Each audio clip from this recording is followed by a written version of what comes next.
Hello, and welcome to another episode of the Political Education for Freedom podcast. I'm your host, Nitra, and today we are picking up where we left off with the HISD board controversy and the detailed information about Mike Miles and the current state of affairs within the district.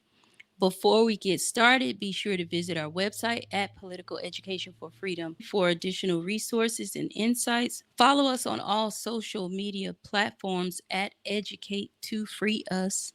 Again, that's at Educate to Free Us, and you can see it up there underneath my name. So, the last time I talked about history of TEA, the HISD takeover. I went into detail about the timeline of events and how the things happened up until today, almost.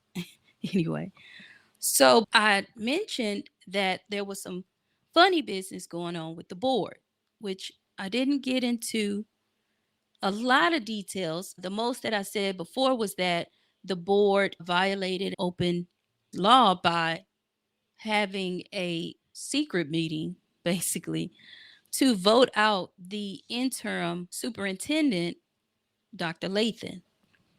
To understand what and how that happened, necessary that we go back to 1994 board controversy. And in 1994, I was in school at HISD. I am a product of HISD. And I remember this time frame. I remember when we had a first Black superintendent at HISD. I remember that. It was a lot of talk about it. It was, even though the school that I attended, I had at least one white teacher per grade level, but overall, all of my teachers were Black. The school principal was Black, and it was a Black woman. I remember that. So it was just, I'm essentially going to school, Black people, Black leadership, Black teachers, for it to be, and I'm only 9 at the time. I didn't even know what the hell a superintendent was. But the way it was celebrated that Dr. Page became the superintendent, it was like, oh, wow, I guess this is a big deal. But because I'm just surrounded at this time, my whole education is just surrounded by Black people, I'm thinking, like, so who was the other person before? I didn't think that Black school like mine, and of course, remember, I'm only about 9 or 10. I wasn't thinking a Black school like mine was being largely overran by somebody who wasn't Black. Like, to have a white teacher at the school that I was at was like, that's a white lady. And it was mostly white women. It was not white men. I didn't actually encounter a white male teacher until nope, not high school. Yeah, until middle school is when I had a white male teacher. But middle school is also when I had most of my white teachers, just overall in general. It was a mix, probably about 50-50, Black teacher, white teachers. But I had never had a white man as a teacher. If I had anybody white as a teacher, it was a white woman. I moved up with my friends, so we were all Black. And so it was still just, this is just regular. And with my Black friends, yeah, we see white people here and there. And in middle school, I was in gifted. And so most of my classmates were Vietnamese, maybe one or two white people in there. And I'm thinking about, I'm not saying the whole, I'm just saying like my classroom, the setting with the kids within my classroom, 20, 30 kids. Half of them were Vietnamese. A third of them were Black, and a third of that half, it could have been a couple of Hispanics here and there. It wasn't large. It was almost just as many Vietnamese gifted students there were Black gifted students, with the exception maybe one or two white people, from what I can remember. So it wasn't just, I was still around basically my people, but teachers and all of that. It was different. But anyway, in 94, I was still in elementary school. And I remember when Rod Page took over as superintendent because it was a big deal. It was celebrated at school. I remember Rod Page came to our school, which was like odd to me anyway, because it was almost like, oh, like this guy is like a really big deal type guy. Like, why is he at our school? But and he would go there often. It would not be every day, but he was seen, put it like that. I saw him at, I don't know what kind of events we would have, like Black History Month events and stuff like that. I saw him often at those at my school. So it was a big deal when he became uh, superintendent. The way he became superintendent is similar to what was done to Dr. Latham in 19. So in 2019, 5 board members, Elizabeth Santos, Diana Devalia, Sergio Lira, Holly, Maria Flynn, Valeska, and Ann Sung, were involved in a private meeting that violated the Open Meetings Act. And this was one of the issues that was cited when TEA decided to intervene and take over the board. And it's so wild because it almost seems like a get back, right? Because so what happened with Rod Page in 94, the HISD board at the time was dominated by white trustees. And I want to get the full makeup of the board. Okay, so in 94, the school board was the same. It had the same 9 members. Before, the white trustees were the ones in power. They had 4 seats. There were 4 white trustees. Now, there were 2 Hispanic or Latino, Latinx, I don't know whichever term to use, trustees at the time. And then there were 3 Black trustees. One of those trustees was Dr. Page. The board had just elected one of the white trustees as the president of the board. And they were trying to implement their new philosophy of basically running the school district like a business. And they hired a superintendent at the time who they hired him in 90 or 91, and he was basically pushing that agenda of having the school district be ran like a business. So this guy, after being there 3 years, he announced he was, and the board at the time, which was in 94, wanted someone who would be committed to this type of reform. And I'm putting up air quotes around reform. And the outgoing superintendent, there was issues with them selecting him as a superintendent. He wrote a book about it. He talked about how the white trustees secretly negotiated with the 2 Hispanic trustees to hire him and completely shut out the 3 Black trustees in the process. This sort of behavior is, it's not new. It's not unheard of. Unless you somebody like me, at this time I was just a kid, so I didn't know all of this shit. This guy, I guess I'm assuming he's white. I'm going to pull him up really quick too cuz I want to show all these people. Okay, this guy Frank Petrozello, dude has a Wikipedia, but there's no picture in there. I want to see some faces. Okay, let me pause this real quick because this guy doesn't want to be found. Took a little while to find him, but apparently his ass, he left Houston ISD and just went somewhere else. I guess he retired from Cherokee County School District. in 2015. So this is the guy who was in charge in 1991, and the way he was put in was by the 4 white trustees negotiating with the 2 Hispanic trustees and shut out the 3 Black trustees.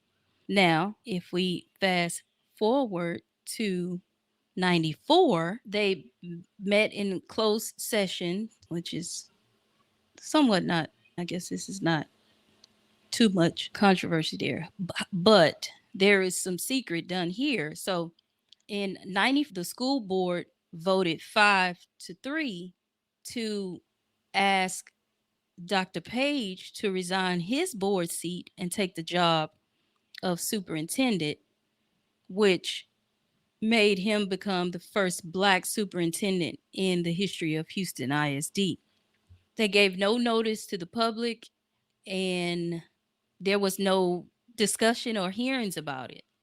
At the time, the Chronicle wrote an article about it saying that the action was considered a surprise move. But by the time the decision was made public, the decision had already been made. Now, the Latinx or Hispanic community at the time was caught off guard, and 2 of the 3 votes against the move were cast by the Hispanic or Latinx board members in an opposition move from 91. Okay, let's do it like this. They conspired to put this guy in. Yeah, that guy right there. They conspired with the white people to put this guy in. And then in 1994, 4 white people conspired with the Black board members to hire Dr. Page. So you see this tit for tat right here. So you got at the helm of all of this is goddamn white people. Look at how easily they playing both sides. This is textbook. They fell for it with putting this guy in, and then they go back and conspire with the Black board members to put a Black guy in, which at the time the Hispanic members and the Hispanic community was, of course, upset. As if, see, this is weird. Okay, so this should even the playing field. It's okay, y'all did us, and then we did y'all back. Okay, now let's just, now that we didn't got that shit out the way, let's move on, because you hit me, I hit you back, type shit. But of course, that it doesn't work like that because people don't want to stop fighting. But so after they hired Dr. Pay, about 4 days after the vote, the Hispanic people in the community rallied about 200 people to show up at a meeting at a local restaurant meeting spot. And they had some discussions with 5 trustees, and of the 5, I guess they were cackling. I want to say that. So the Hispanics seek organize. And this is from the local Chronicle at the time. They described it as checks were written, committees was formed, and volunteer lists were made. And about 6 days after that, there was an editorial published in the Chronicle talking about, basically it was like a puff piece on Dr. Page. And he wrote an editorial about the behavior of the trustees. So now he does say that, of course, Dr. Page is qualified to be in this position, but them making this decision in a secretive manner was basically underhanded and just creates public distrust. Now, because it didn't have no discussions about it. So the Hispanic community saw it as unjust and discriminatory. They claimed that it was an act of exclusion. Let me pull up Dr. Page too, because I got this white man up here. Okay, now he has a Wikipedia, and there he go. There's Dr. Page. So he's the guy that was replaced that took over in 94 as the superintendent.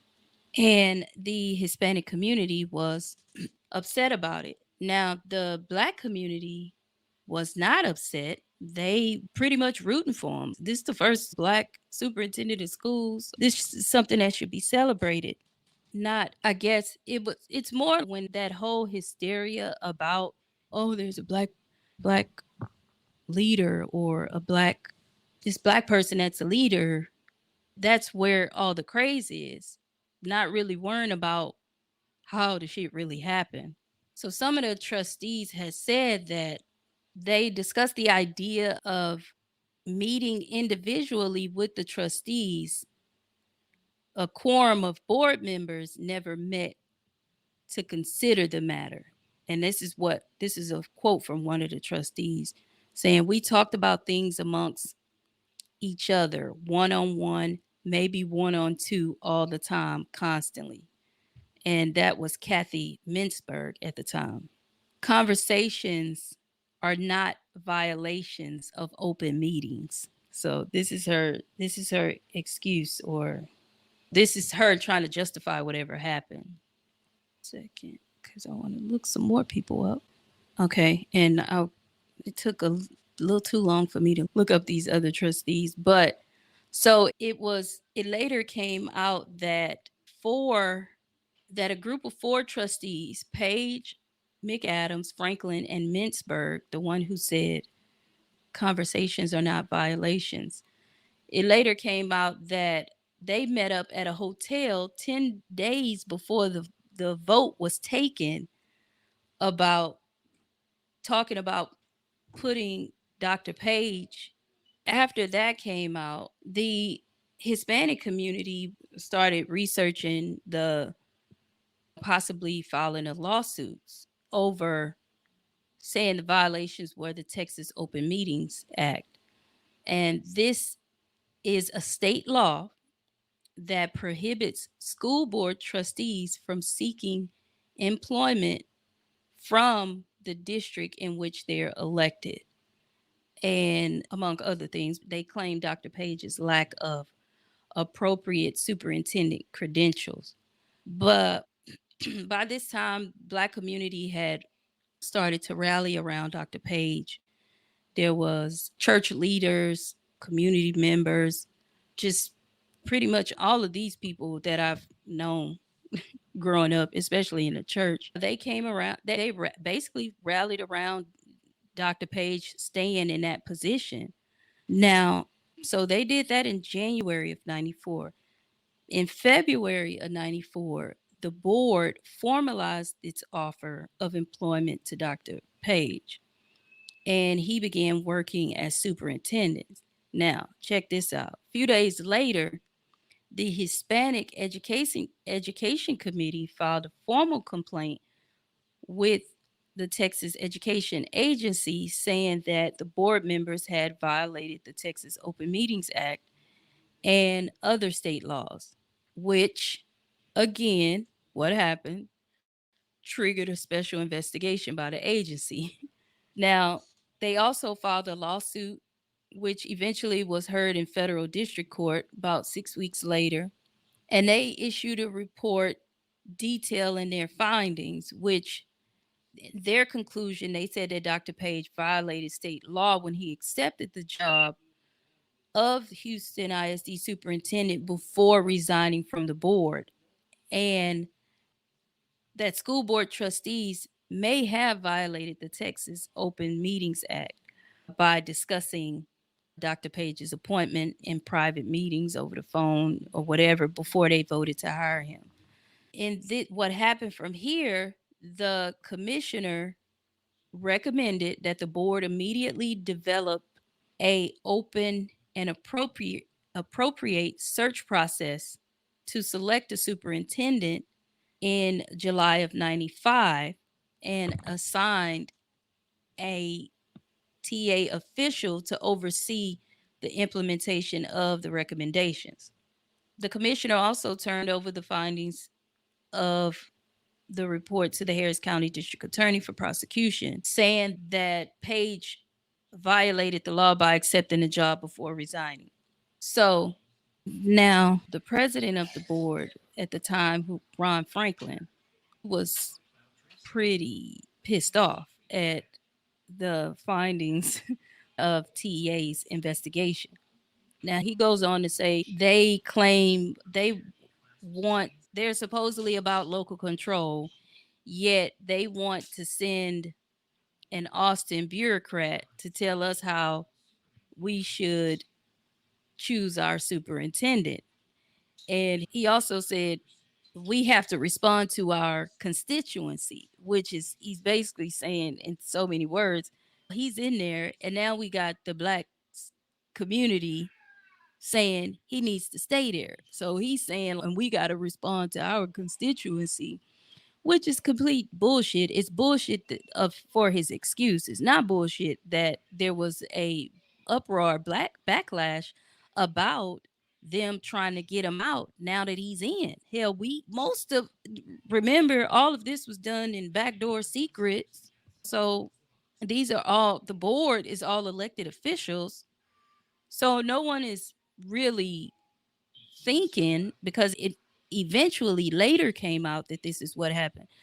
But once he's named, they voted on it, he's named, we're like, okay, what the hell? It's too late now. Now, just 3 years later, 3 years before this, y'all did this shit to put the other guy in. Even the people within the political workings, knowing that this shit is going on, they going back and saying, y'all just did this shit. Just because your man's is gone doesn't mean that you can just come in and say, no, we want our own person in there. They basically was saying, like, one church leader actually said, it's our time now. They brokered the deal to get the shit to happen. Now he's there. Ain't no sense of sending him back. We still need a superintendent. As even though they filed a lawsuit, they tried to do whatever to get him back, to get him out of there. It didn't happen. Some of those board members, some of the Hispanic constituents was thinking like, yeah, we finna get him out of there and they finna have some criminal charges. But the Harris County District Attorney at the time, John Holmes, he announced he wouldn't take any actions against the trustee. And he was not convinced of wrongdoing. And this is a quote from him: since TEA investigators admitted that the trustees met privately without a quorum. So within a week, TEA had backed out of involvement in the whole investigation into HI, which they attribute that to the governor and Richards at the time. They claimed that the governor backed down. It's possible. I think Ann Richards saw what could come of it, even though clearly there was wrongdoing. But if we want to point fingers, then we just point fingers 3 years before that. Come on, we got to be consistent, right? So after everybody was just like, you know what, let's just leave this alone, let Dr. Page stay in there, the Hispanic Education Committee had filed their lawsuit. But in December, the judge who was over that case dismissed the case without a trial. And that was Hispanic Education Committee versus Houston ISD School District, and that was 1995. That case was from 1995. Dr. Page stayed the superintendent, and he stayed there as long as I can remember. I remember when he eventually stepped down or retired, but yeah, he stayed in there. And it's also important to note that the governor at the time was Ann Richards, and she was governor from 91 to 95. She was a Democrat. I believe that was the very last time there has been a Democratic governor of Texas. Can we guess what happened there? Can we guess what went on? Can we guess what shifted? I'm going to just guess and assume. Okay. The Hispanic people didn't like what was going on. They filed their lawsuits and shit. They was pissed off. They feel like Ann Richards basically shut them down with a whole lawsuit or whatever over Rod Page. And I'm just assuming ever since then, they just been voting Republican or they double down on Republican. This was after the 60s. This was in the 90s. We know that the parties switched in the 60s. We had the Dixiecrats, so they were Democrats, right? They are the ones that controlled the South. But in the 60s, during Johnson's administration, they all left and went to the Republican Party. The party makeups were already those southern states, Republican controlled, and northern states were democratically controlled. That was around the 60s, late 60s, early 70s. This is now the 90s. And the we can go through the governors just to see, maybe I could be wrong. Maybe that wasn't the case. And okay, so I'm gonna share this. Oh, yeah, I'm gonna share it so everybody can see it. Cause maybe I could be wrong. Okay, wait, stop sharing. And I'm doing all of this before I get to this guy, Mike Miles. Okay, so we gotta go past the 60s because that's when everything switched. Okay, so we got a Republican in 1978. In 82, we had a Democrat. 86 had a Republican. 90, we had a Democrat. That was Ann Richards. Yeah, I guess maybe it is safe to say that's what happened. Could be. Ever since 9, we've had nothing but Republican governors. It's possible the Hispanics felt like Ann Richards over them. And ever since then in Texas, they've just gone with Republicans. I could be wrong, but I could also be right. It was after the 60s. So after the late 60s, it was still a little Democrat. It switched in 78, it was Republican. 82, it went to Democrat. 86, it was Republican. And then 90, it went to Democrat. Now, I'm not at all convinced that in the 70s that these Democrats were Dixiecrats who just hadn't switched parties. So that's also possible. So it may say Democratic, but they could have been complete Dixiecrats. Again, this is Texas. Hell, Ann Richards' ass might have been a Dixiecrat herself. I don't know. But from the looks of it, it looks Hispanic people doubled down with the Republican Party.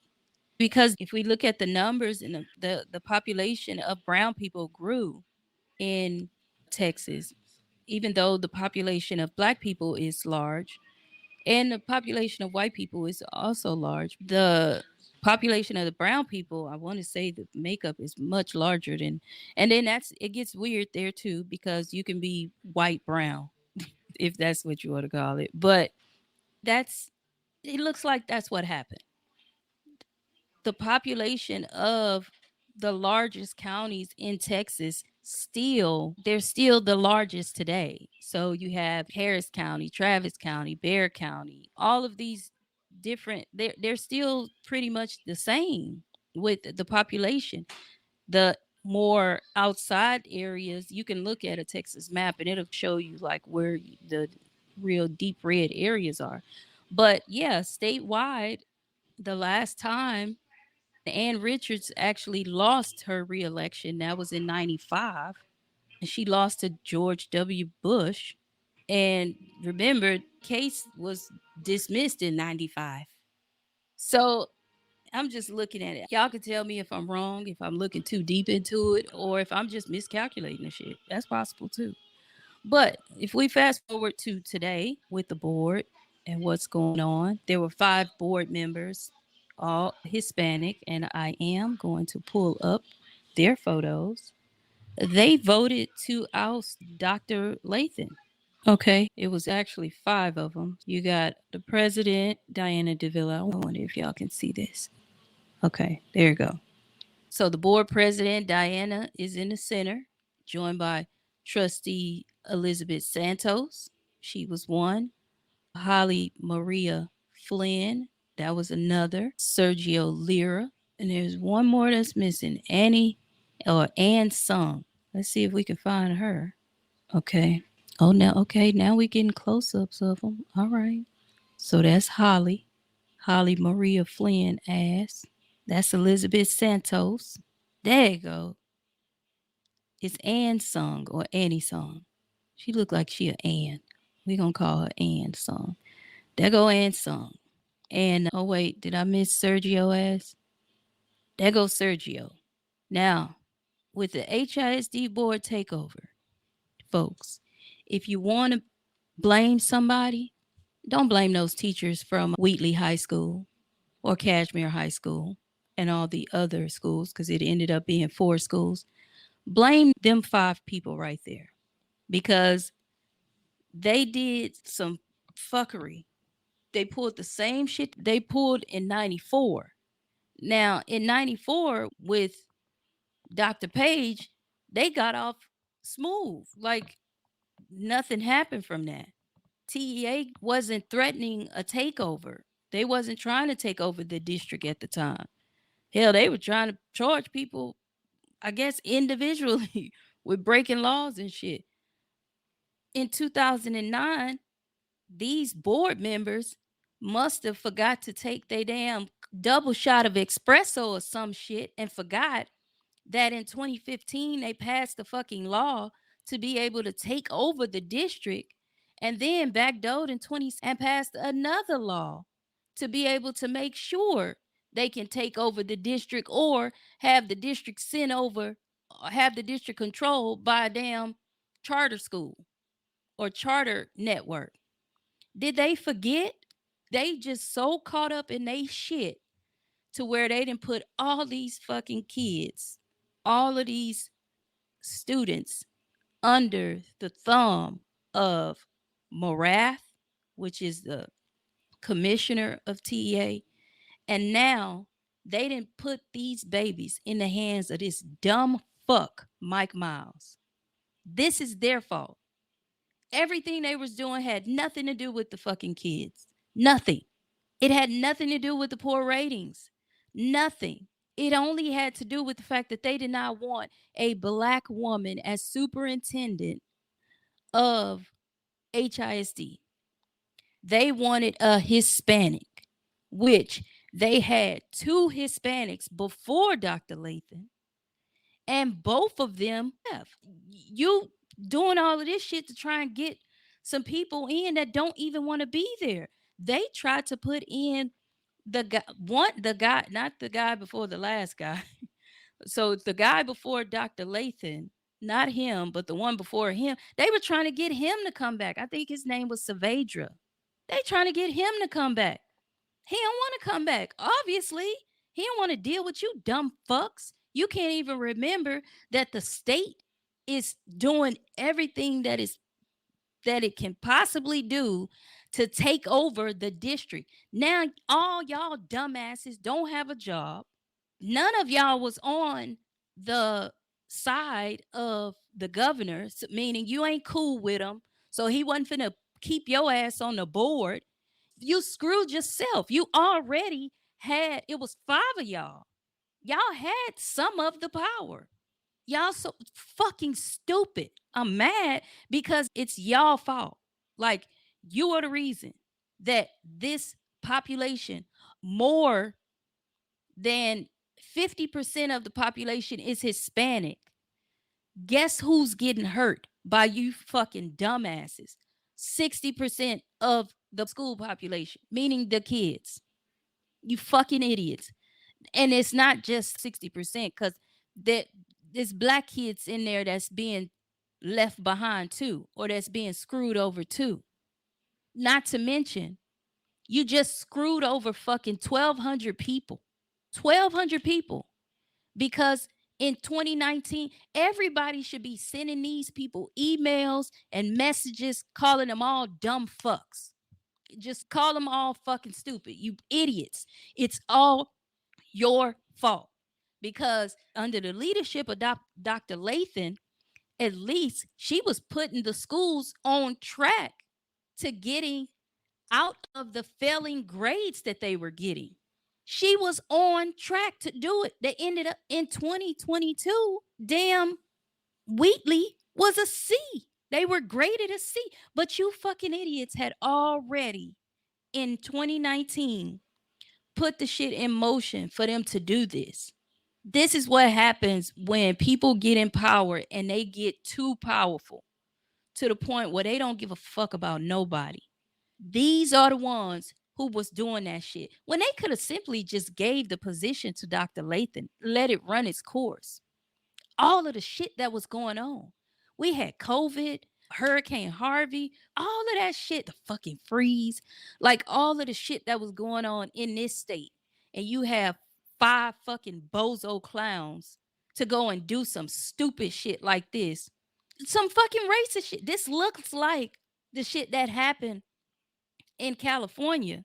Hispanic board members talking about other, I don't know if they were board members or they could have been commissioners or something. I don't know. But they were elected officials. They wasn't on the school board. I think they were on the legislative, or maybe they were the council members. This looked like the same shit they did. They going in talking about fucking black kids, talking about elected officials, black children, then talking about the black people on the commission or on the council, just talking about them to the fucking, you fucking idiots. The crazy thing, the thing that I'm most pissed off about, and yeah, this episode ain't for kids. This is all grown-ups. These grown people gonna learn this shit today. So the fucked up thing about this and what they did and putting our kids in this situation is because in the 1970s, even in the 60s, but I want to say in the 70s as specific, because I actually did a podcast episode about this. When the NAACP was fighting all of these cases with discrimination, with the white people discriminating against black people, guess who else they was discriminating against? Fucking brown people. They wasn't just discriminating against black people, they were discriminating against brown people. And guess what happened? During those times, during segregation and integration, and they were fighting at HISD. This is HISD residents came together. They formed coalitions together and marched, protest Houston ISD fighting against integration. They came together and fought it together because they knew, obviously, those people at that time, they knew you're more powerful when you're together instead of being divided. Because now that you fucking idiots divided us, now look at us. Look at our kids. Now we're under the thumb of these fucking white supremacists who wants to do nothing more but oppress and suppress you and your fucking kids. They want to indoctrinate your kids into not even knowing anything about their history or culture. For all they care, you got to fall in line with whiteness. Problem with black people is our skin color won't allow us to fall in line with whiteness.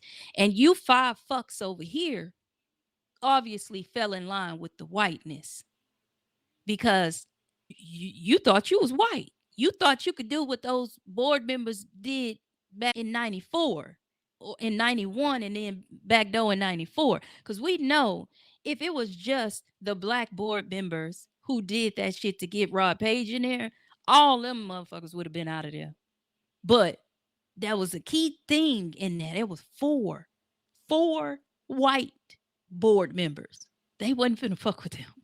So they had a little protection. The same way y'all had the protection in 91 when you conspired with the 4 white. Do we see the consistency here? These fucking white people is doing this shit. It's them that's breaking all of the fucking laws and rules, but nothing happens with them. And then Hispanics want to go after fucking Rod Page. Hell, what the fuck? He was outnumbered. It was only 3 of them. It was 4. They the one who had the power. All they had to do was sway 2 of them, or no, 1 of them, the same way like they swayed y'all to get the other guy in. And I look at these different pieces, and this is me talking to my people right now. And yes, I don't give a fuck. That's just what I'm doing. If you look at the coverage from this board takeover and you see the different people that's writing these articles about how this shit came about, right?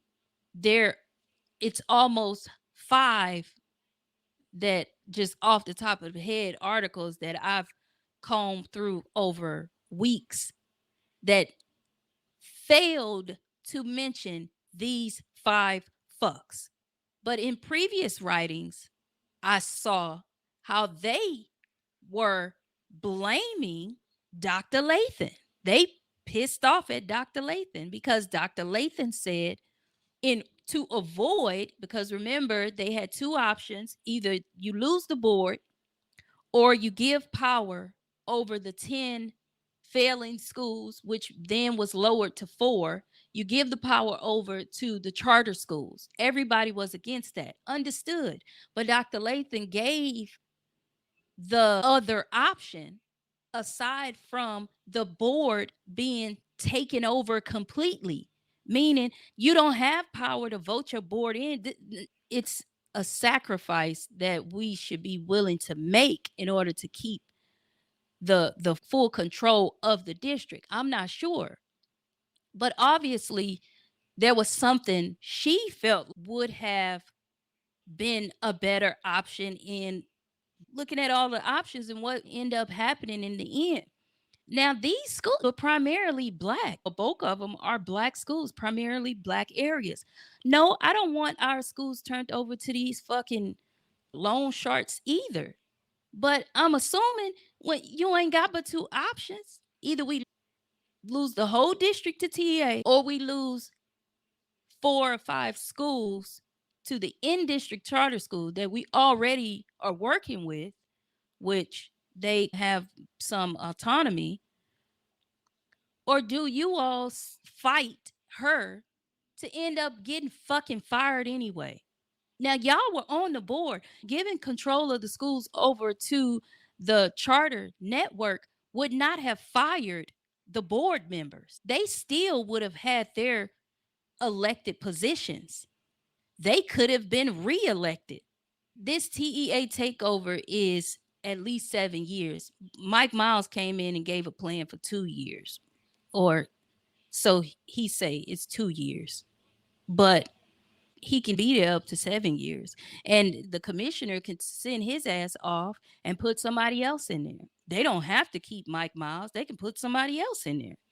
Doesn't necessarily. Mike Miles seemed like he don't last that long any fucking way. He don't. He has. I haven't seen him in as a superintendent for longer than 2 or 3 years any damn way. So it don't seem like he gonna stay. So shit, they might get Mike Miles up out of there and put somebody else in there. And then it's that shit all we starting all over again. So yeah, if you want somebody to blame for this, you blame them. Now that I went off on those 5 dumb fucks, I can't believe it. The largest, the seventh largest district in the country, 1,200 workers total. These were janitors. Most of these janitors are Hispanic, fired because of 5 fucking idiots. Now let's get to why they were fired. So Mike Miles is the current superintendent of HISD. He's a fucking idiot and an asshole. He doesn't know how to run school districts. And here's why. Before he was appointed in Houston, he served as superintendent of Dallas Independent School District from 2012 to 2015. During this time, it was upheaval and scandal. He was brought into Dallas ISD to implement reforms to so-called improve the district's academic performance. He was focused on nothing but standardized testing and teacher evaluations based on student performance. But his aggressive strategies often led to high turnover rates among teachers, increasing from 12% to 22% during his first 2 years. He was only there 3 fucking years. There were several scandals during his administration in Dallas. When he got here, there were people in Dallas that did bring up some of the stuff that was going on there. He essentially destroyed that district. When he was in Dallas, it was several scandals involving high ranking officials he hired from his previous district in Colorado. His chief of staff resigned because of federal indictment for taking kickbacks, and other top administrators left after various issues, including falsifying reports and making inappropriate comments. This is all under Mike Miles in Dallas. So, one of the things he did in Dallas, he introduced a teacher evaluation system that tied pay to performance metrics like test scores and student feedback rather than experience. Some schools initially saw improvement.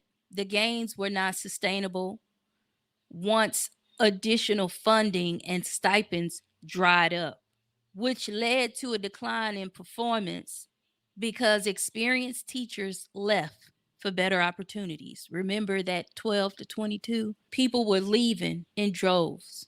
Now you can incentivize, you're going to tie the pay to the performance, but then you don't sustain it. That don't make sense. Either gonna get paid for high performance or not. Of course, if the shit goes away, then why am I doing this? Not to mention, you can't even keep fucking teachers. So you constantly get new people in, having to retrain themselves and the damn students. It's not sustainable. His approach in Houston is the same. Of course, we know he was appointed by Texas Education Agency to Commissioner Morath because of the takeover. His plan initially for HISD included significant layoffs. That's not what he initially said when he first came on. He didn't initially say that he was firing everybody.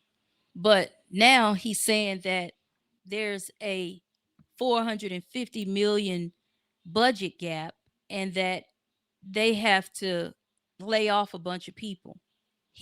This is who he's laid off so far. All plant operators, all school plant operators. He's also cut positions like wraparound specialists. Now, if you're in education, you know what a wraparound specialist is. We already don't have enough wraparound specialists, but the few that we do have, I've worked with a lot because I was in one of those areas. And these are the ones they are responsible for helping getting the kids the services that they need. They help with kids being homeless, kids living in shelters. They help with just all different sort of things. And it's not at each school. This is for the district wide. He's gotten rid of all these specialized positions like HVAC, plumbing, all of these people with specialized training to handle some of these are things that go on. These are buildings, these are school buildings. It's just like a house. You need an HVAC person, you need a plumber, you need a electrician. He's gotten rid of all those positions and he's now going to charge janitors with the job of doing plumbing, HVAC, and electrical in the schools. Also, maintenance on the buses. Got all these buses we got to maintain. He got rid of those. Now, he claimed us 450 million budget gap, but during his first year as superintendent at HISD, there was several unnecessary budget expenses. One specifically was a costly event where it was a teacher in service day where they had to watch a film about Mike Miles. And then teachers in service. It's never everybody. This fool got all of the teachers together in the damn. I believe it was Reliant, and this fool got him watching a movie, and it's about him. And I seen some clips of it. I'm like, man, what the fuck is this? Teacher in service. First of all, this the first 2 weeks before the kids come back. That's usually the time for us to prepare our classrooms. We do all of the different trainings that we have to do yearly. It's a lot of fucking trainings. We also have to have, I believe, 100, it's 100 and some hours of in service that we have to have as teachers to keep our certification. And this fool takes, mind you, this time is critical. No teacher is just sitting around chilling. Okay. It's 2 weeks sound like a long time, but it's really not, because we not just doing the whole classroom thing. Yeah, we gotta physically go in there and fix our classrooms. Why? Because your classroom may change every year. So you can't keep all that shit that's required to be on the walls in those classrooms. That shit can't stay there during the summer, because this might not even be your classroom. And that's usually something that's organized by the plant operators. So we'll see how this school year ends, or how this summer goes without all these plant operators not being here. The dumbass thing about the in service, that was a misuse of resources and funds when he claims that there's significant financial challenge.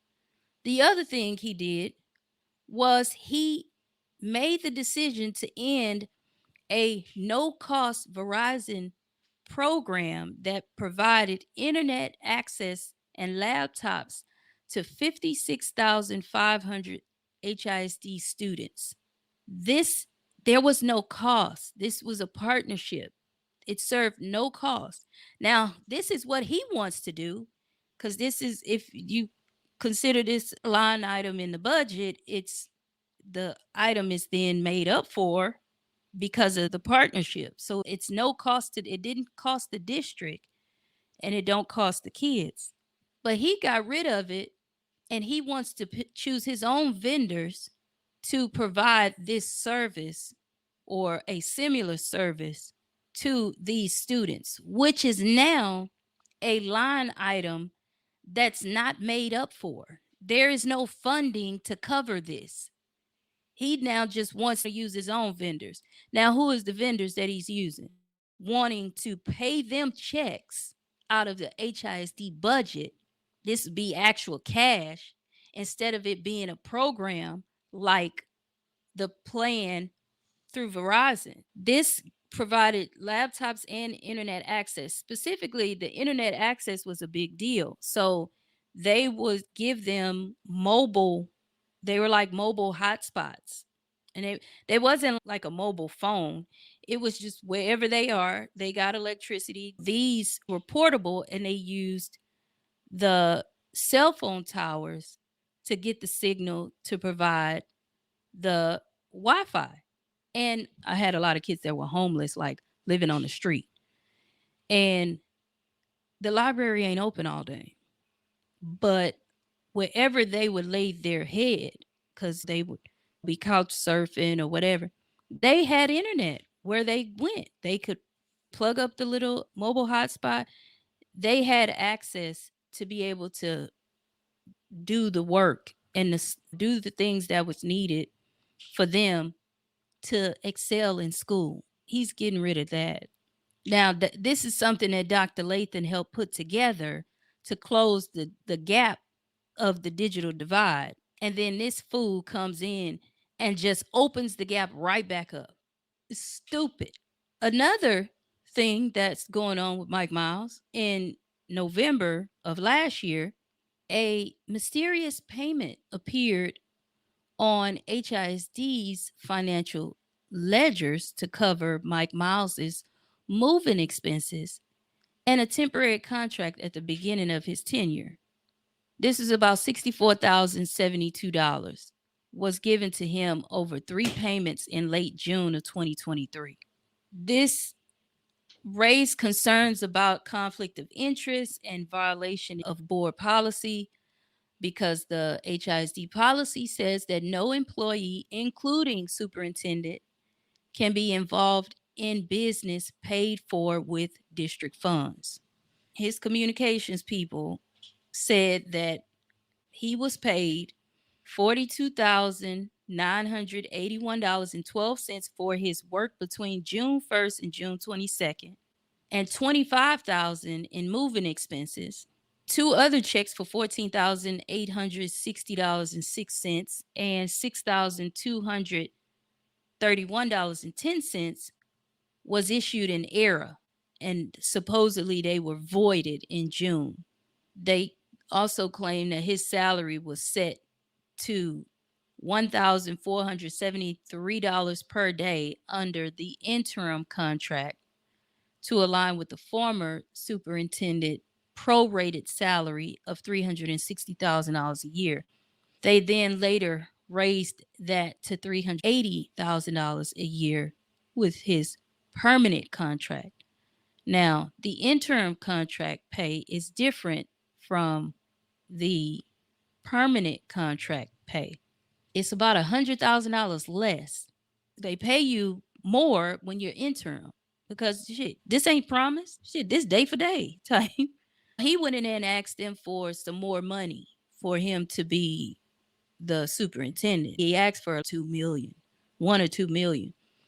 They didn't give him the 2 million, but they gave him 380,000, which would be the salary of an interim superintendent, not a permanent superintendent.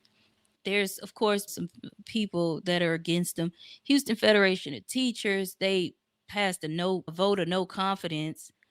Really, it means nothing though, because it's Texas and we have no unions, even though we pay union dues. Weird, huh? Yeah. Miles is still going on with his plans of these NES schools and whatever it is that he's claiming to have, whatever his plans is to try and make this shit work. But his methods in Dallas prove that the shit ain't gonna work in Houston, which is an even larger district. They just broke a story about Mike Miles just this past week about how he has charter schools. Now, you see the connection with the charter schools, right? So he has charter schools in Texas and in Colorado. Now, his charter schools in Texas receive funding from the state, or they're like public private charter schools. So they receive public dollars. They uncovered a check. It shows that he's sent his schools in Colorado about $1 million. The schools in Colorado are drowning in debt and enrollment is low. So he's sending the money from Texas to offset the expenses in Colorado. So he taking Texas money, our tax dollars, and sending it over to his failing schools in Colorado. Now, they're claiming no one has said what he's doing is illegal by just sending money from Texas to schools in Colorado. But the Texas tax code explicitly say that the property taxes that are collected by the school districts are education. It's supposed to fund the education for students in Texas. And it's clear cut in the tax code. To me, I think he broke the law because unless he can account for where that money is coming from, because if that money is coming from our tax dollars, then he broke the law. Now he showed that the money came from somewhere else, then maybe that's not illegal. But how the hell you a superintendent of school of one district and then have another school, have other districts that you supposedly are running? The other thing that he's done that I noticed a while back was the people at the top that's under him. He started, as soon as he comes in, bringing all of his people. Most of these people that he brought in come from Colorado. They came in on a salary in Colorado. When he brought them into Texas, he doubled their salary. He doubled the salaries of the positions that those people hold, meaning the people who he just fired wasn't even making the amount of money that they were making. He also, as soon as he took the position in HISD, he had people working or on the payroll at two different districts. He had him on the payroll here in HISD, and he had him on the payroll in another district. That's some of the stuff that he did in Dallas ISD, bringing in people from his schools and his failing schools at that. Mike Miles is not working in the interest of the kids in the Houston area or kids in general. Hell, I don't think he's working in the best interest of no kids. He just working in the best interest of his own payments. And we can see that from his damn failing schools in Colorado, his charter schools, plus damn charter schools in Texas. So that's the most today that I would get into with Mike Miles and his foolery and those five idiots that put our kids in this position. Not just our kids, our teachers, our janitors, all of the administrators that Mike Miles have gotten rid of. There's a lot of people that were fired or forced into retirement at HISD. And it's sad because even with changes that we've had over time, the one thing that people could count on was that a job at a district like HISD was a stable job. Now you're looking at people who's been in those positions for 30 years is looking, oh shit, what am I supposed to do? And retirement is like their only other option. It's the only option.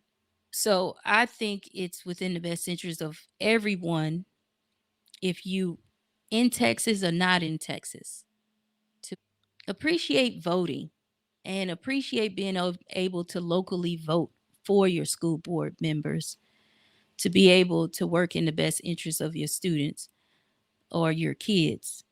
People say they don't like voting. At least at the minimum, you should be getting involved in local voting, because we are seeing the implications of one, not voting on the state level, but also how even those who vote on the local level, how we're affected by the non-voting on the state level. They still are able to get in our shit, and we was a little bit handling our shit, and now we got to deal with them. I'm thinking like the other guy back in 94. He said they always talk about smaller government and local control, and now they sending people here in our local areas to run shit. This ain't government, this is big government. That's against Republican ideals. But as we can see, they don't have those anymore. It's all about money and power, and not about the kids, what it's really supposed to be about. So that is all for today. Thank you for joining me talking about this HISD board controversy and the current state of affairs of HISD.